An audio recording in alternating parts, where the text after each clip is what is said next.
merci à vous de m'avoir donné cette chance de recevoir un éclairage pluridisciplinaire sur cette question. Merci donc à vous. Et je vais tenter de répondre à cette question, dire la vérité ou être vrai. Alors, d'abord, précision. Vous l'avez dit, mais je crois que j'avais prévu de le dire, donc je vais le dire. Le juge a l'obligation de trancher.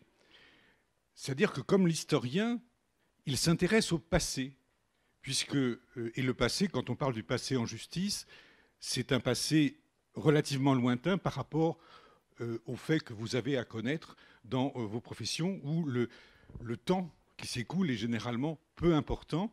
En justice, c'est tout à fait différent.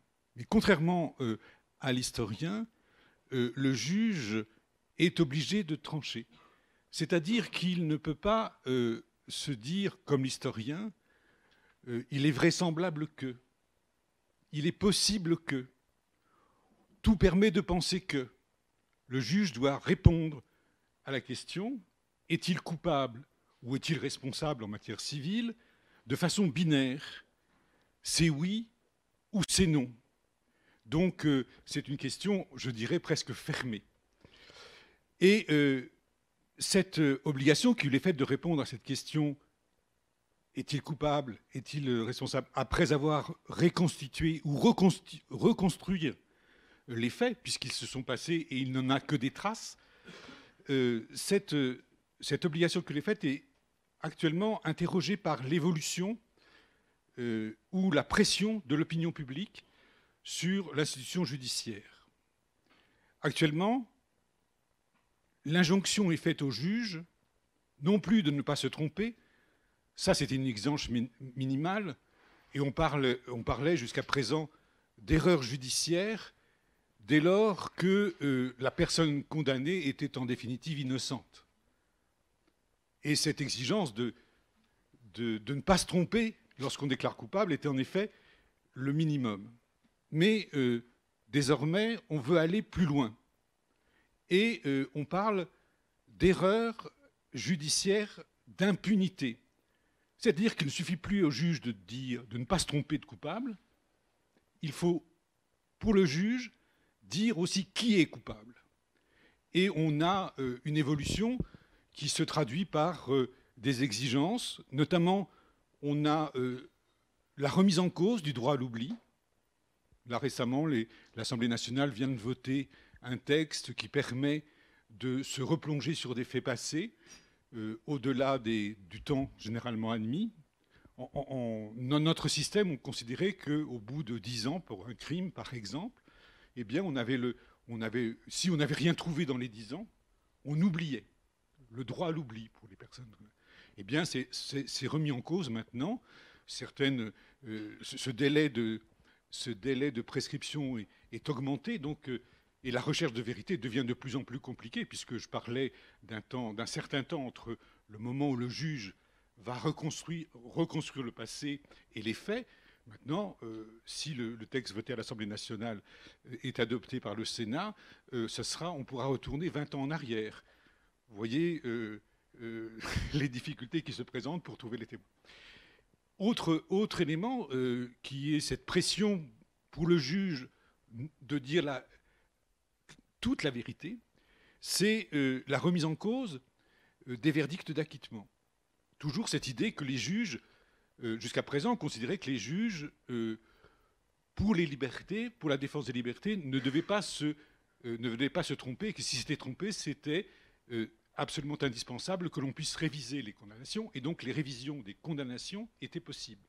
Par contre, lorsqu'il y avait un acquittement, l'acquittement était définitif. Et on a vu d'une proposition de loi débattue à l'Assemblée nationale pour faire en sorte que l'on puisse remettre en cause l'acquittement. Ce qui est une nouvelle donnée faite pour l'institution judiciaire et qui est problématique, notamment parce que les personnes qui se sentent atteintes ou qui se plaignent d'un crime, etc., vont devoir pendant très très longtemps poursuivre, comme ça, vivre toujours avec cette volonté de trouver le coupable. Et donc voilà, et ces nouvelles injonctions vont même jusqu'à mettre sur le juge d'une obligation de prévision. Et il ne suffit plus au juge de dire monsieur est coupable parce qu'il a commis tel fait, à travers certain nombre de dispositions, et notamment la rétention de sûreté. Il est maintenant demandé au juge de prévoir si la personne va recommencer. C'est la prévision de la dangerosité. Et on lui demande en quelque sorte d'aller au-delà de la vérité des faits, c'est d'aller sur la vérité des personnes. C'est-à-dire de priver de liberté quelqu'un, non pas pour ce qu'il a fait, mais pour ce qu'il est susceptible de faire. Voilà la pression qui est actuellement exercée sur la justice en matière de vérité. Alors, sur cette question, jusqu'à présent, comment faisons-nous pour distinguer le vrai du faux, distinguer, voir ce que nous retenons?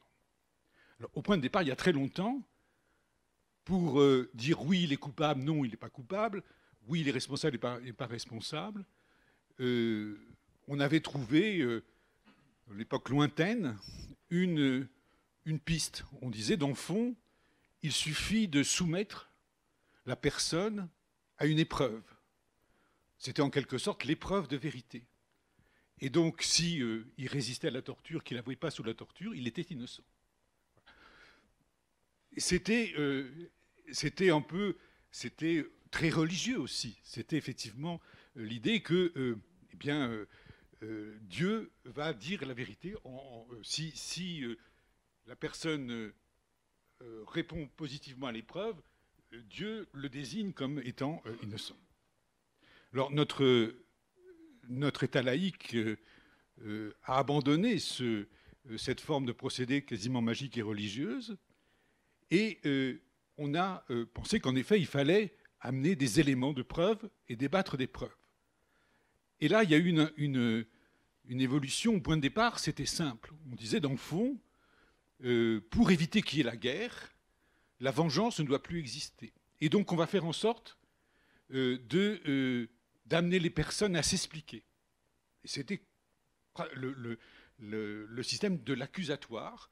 Chacune des parties amenait ses preuves et le juge distinguait la preuve qu'il retenait de celle qu'il ne retenait pas. Et le juge était très en retrait. Mais très vite, avec l'hérésie, le développement de l'hérésie religieuse, ceux qui nous gouvernent, enfin les rois à l'époque, se sont interrogés, ont dit mais c'est pas possible, on ne peut pas faire l'accusatoire simplement parce que si en matière d'hérésie, personne ne va rapporter la preuve du contraire, etc., il faut que l'État s'en mêle. Et donc on a eu l'apparition de l'inquisitoire, effectivement, avec cette idée que l'État va intervenir pour les nécessités de l'ordre, pour faire en sorte que l'hérésie religieuse ne se propage pas, débusque effectivement le mécréant, l'hérétique, et donc non plus sous la forme accusatoire, mais vraiment l'inquisitoire.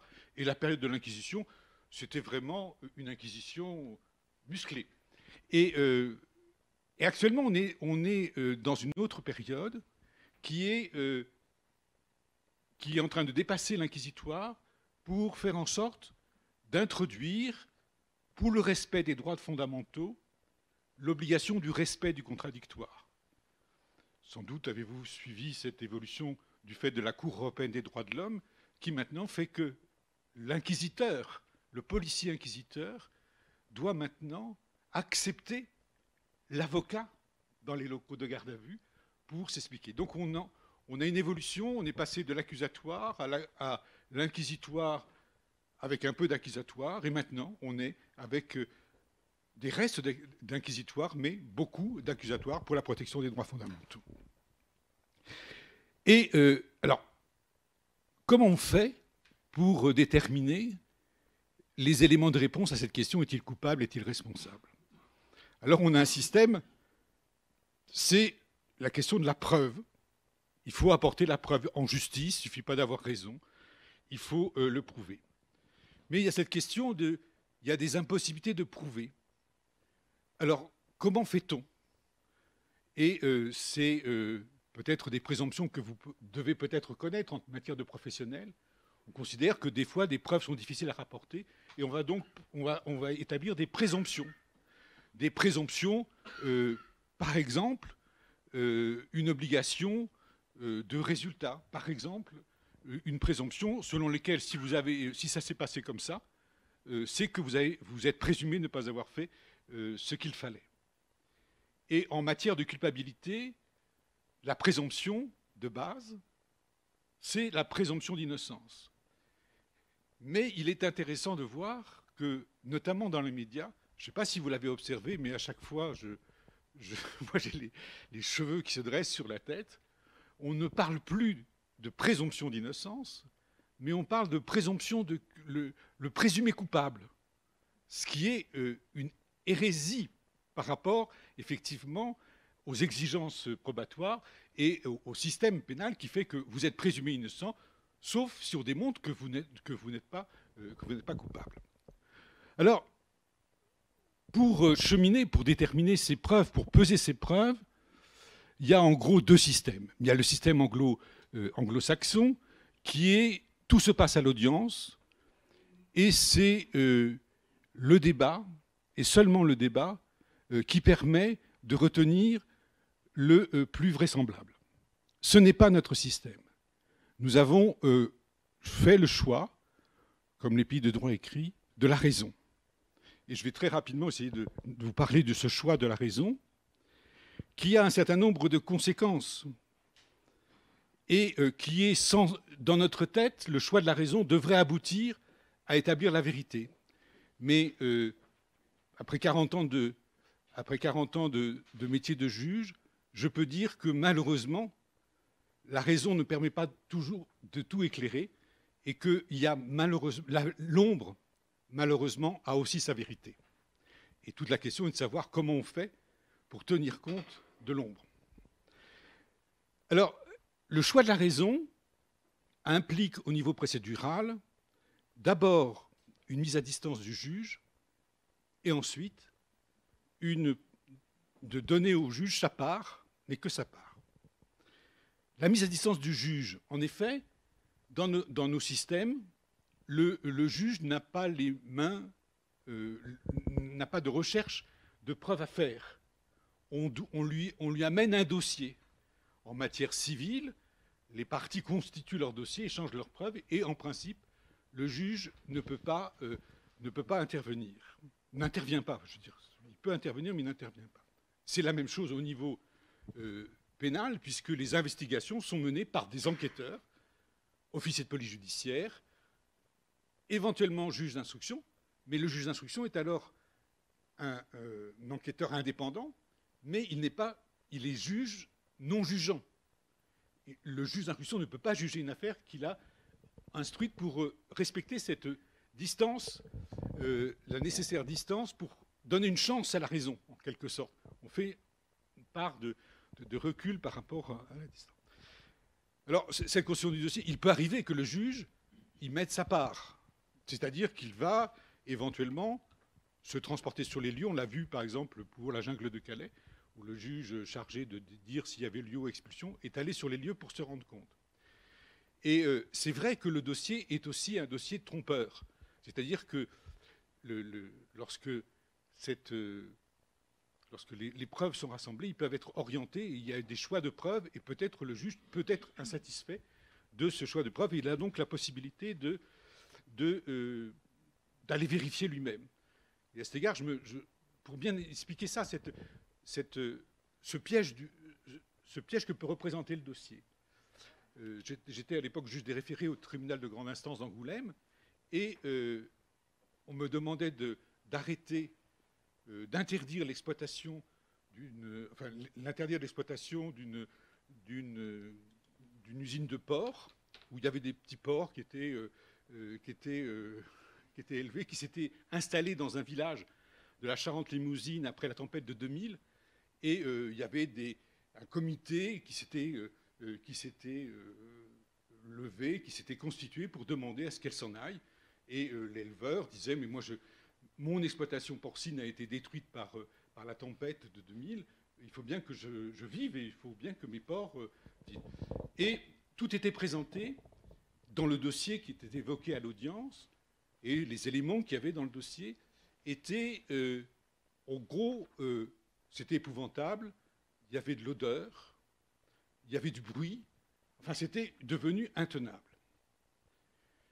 Et on me demandait de désigner un expert, de suspendre l'exploitation et de désigner un expert pour voir comment on pouvait faire pour remédier à ces différents désordres.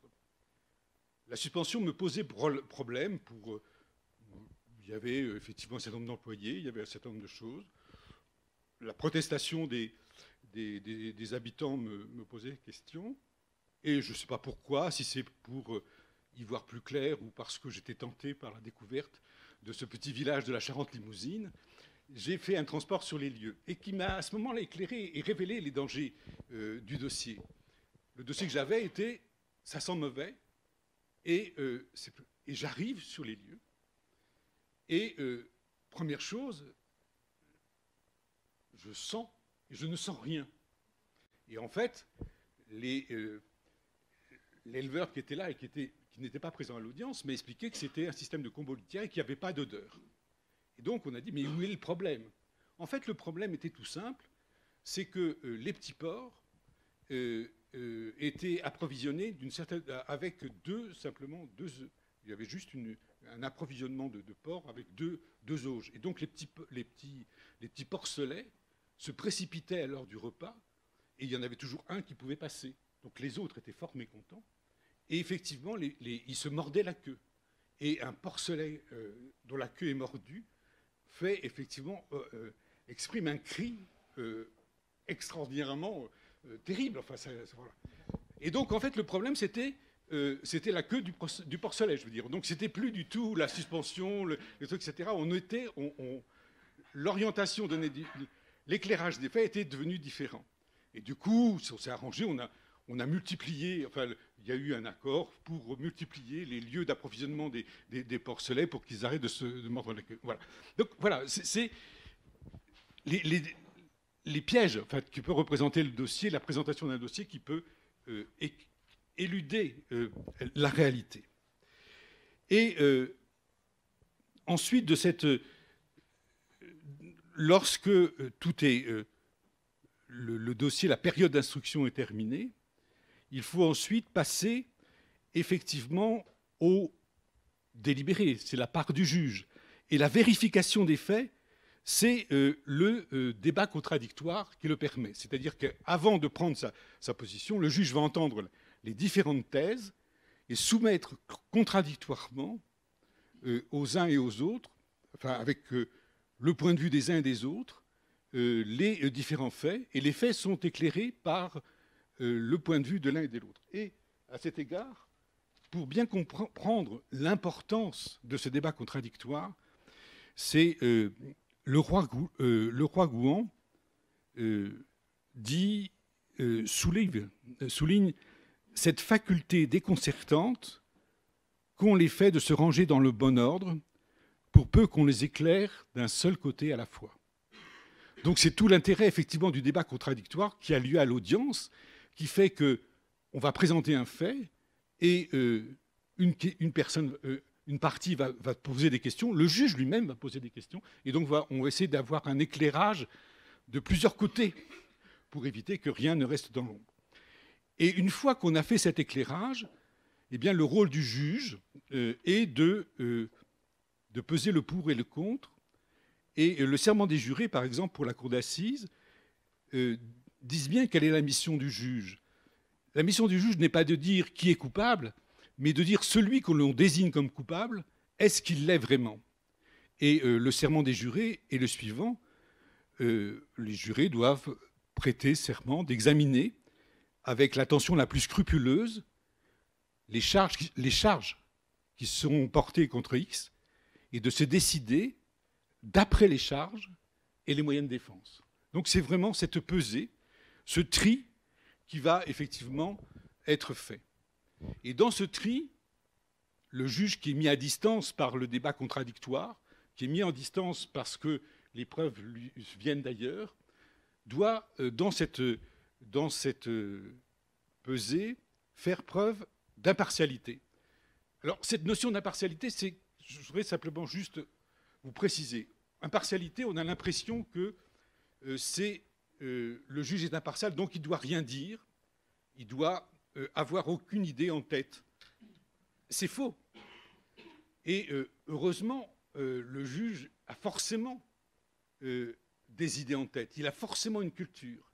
Il a forcément un point de vue sur le monde, sur la société. Il a des choix de société dans sa tête. Et ça ne lui interdit pas d'être juge. Parce que le juge, et le débat, et la procédure, doit l'amener à ne pas s'arrêter à ce qu'il a dans la tête, mais d'accepter éventuellement, après un premier avis, d'avoir à changer d'avis. C'est une démarche qui est expliquée au jury d'assises. Je crois que certains d'entre vous ont été tirés au sort pour les jurys d'assises pour en parler.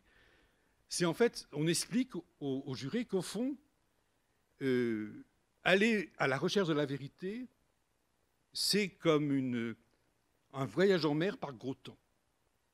C'est-à-dire que dans un sens, on va aller dans un sens parce que le témoignage va vous faire dire que cette personne que vous avez devant vous est coupable, forcément coupable, est un abominable personnage.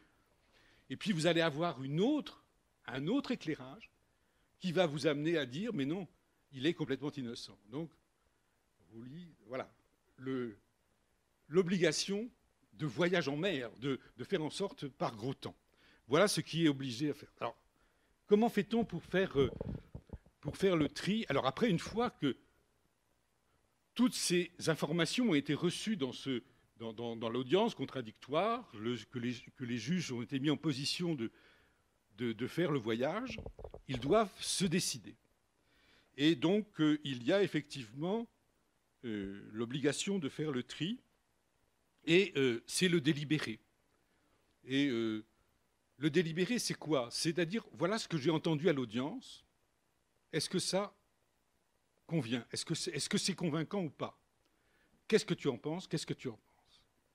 Et la question n'est pas de convaincre l'autre de son point de vue, c'est d'écouter les observations de l'un pour en tenir compte et éventuellement changer d'avis. En fait, le délibéré, c'est faire en sorte que les certitudes provisoires des uns et des autres soient confrontées pour être vérifiées, pour être passées au crible des points de vue des uns et des autres.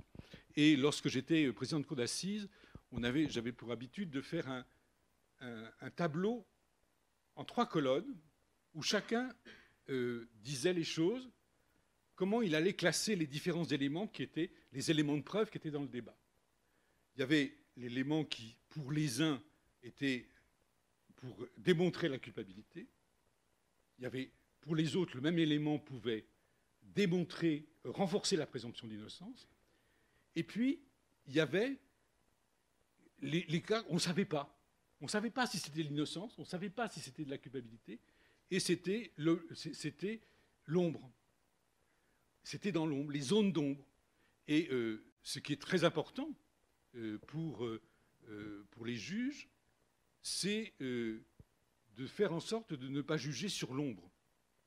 C'est-à-dire que ne pouvait être retenu dans nos réflexions que ce qui était dans la colonne qui paraissait être l'objectif qui rappelait la culpabilité. Voilà. Donc, cette opération... Cela dit, on sait bien que l'ombre, qu'on ne tient pas en compte, existe néanmoins.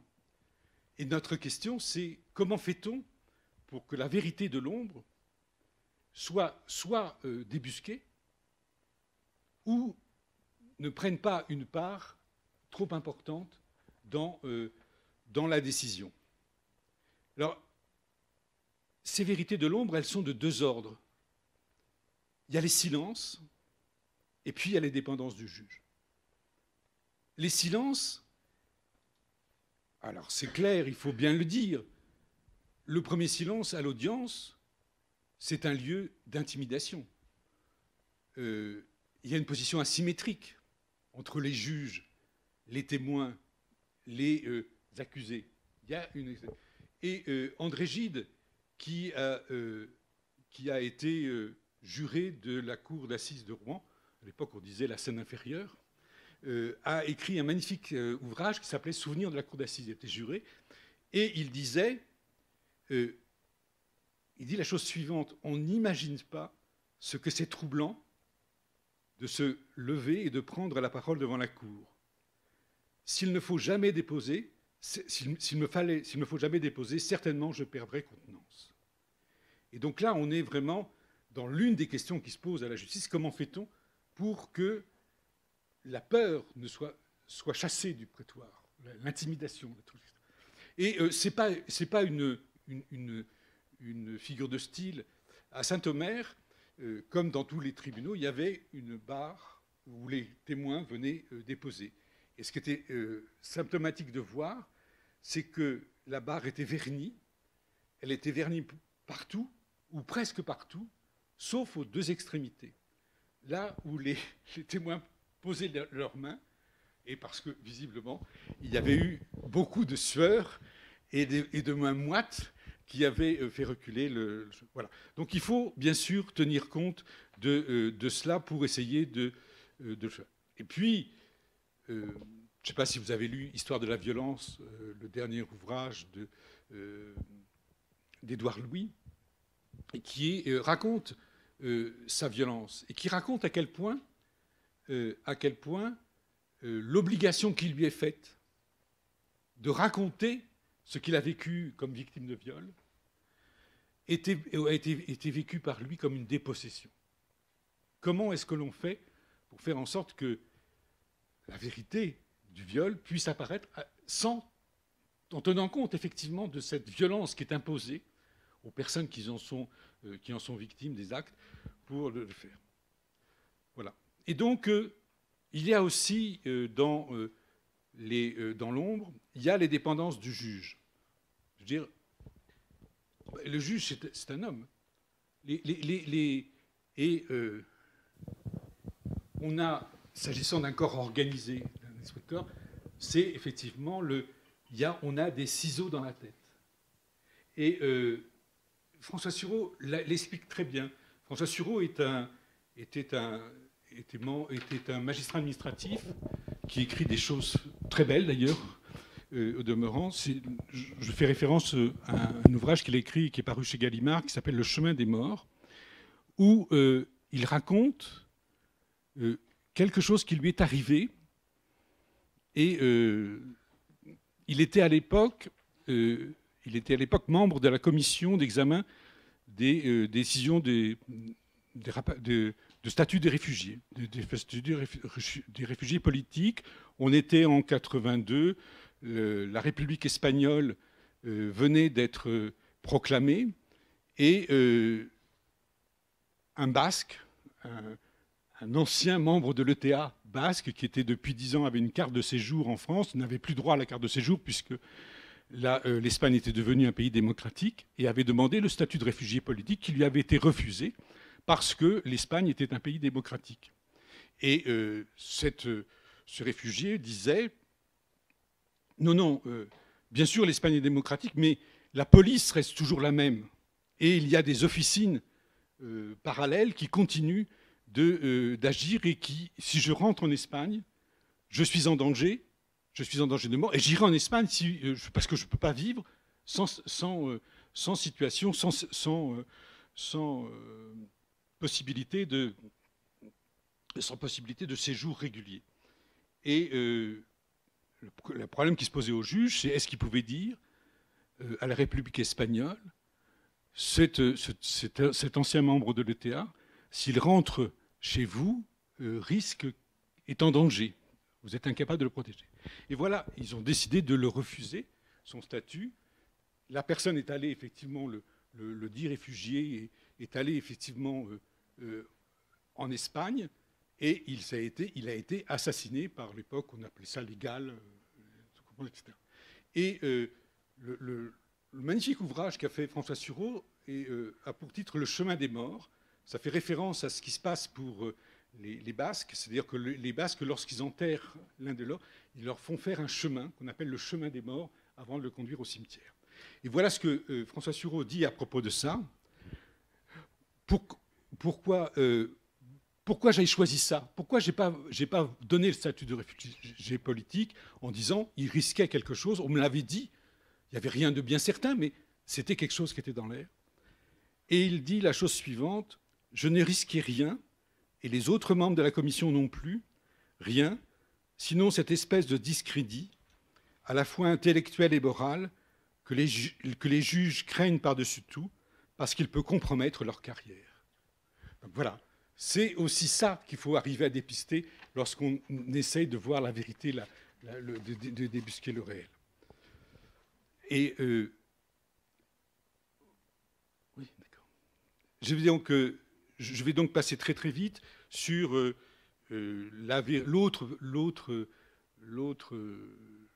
l'autre poids de l'ombre, c'est effectivement les effets de la vérité médiatique qui pèsent effectivement beaucoup.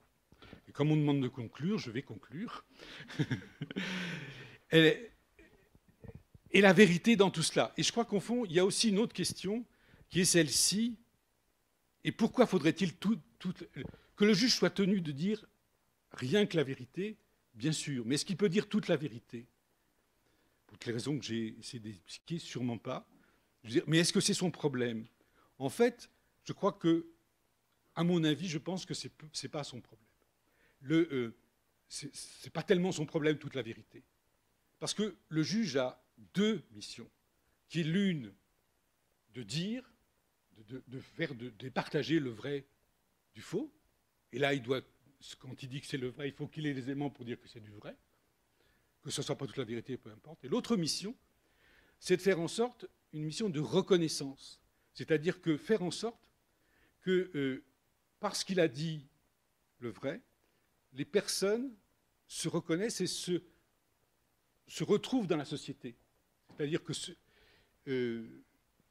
Paul Ricoeur a une très belle expression, enfin, il explique très bien dans un article qui est paru dans Esprit, à l'acte de juger, où il dit, mais au fond, l'acte de juger a atteint son but lorsque la victime, celle à qui on a donné raison, dit on a pris en compte ma souffrance, mais l'auteur, celui qui m'a fait du mal, a sa part d'humanité.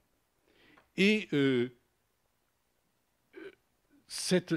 but est atteint lorsque l'auteur lui-même dit j'ai tort, j'ai été entendu, j'ai tort, mais la souffrance de la victime est évidente et j'ai fait souffrir la victime.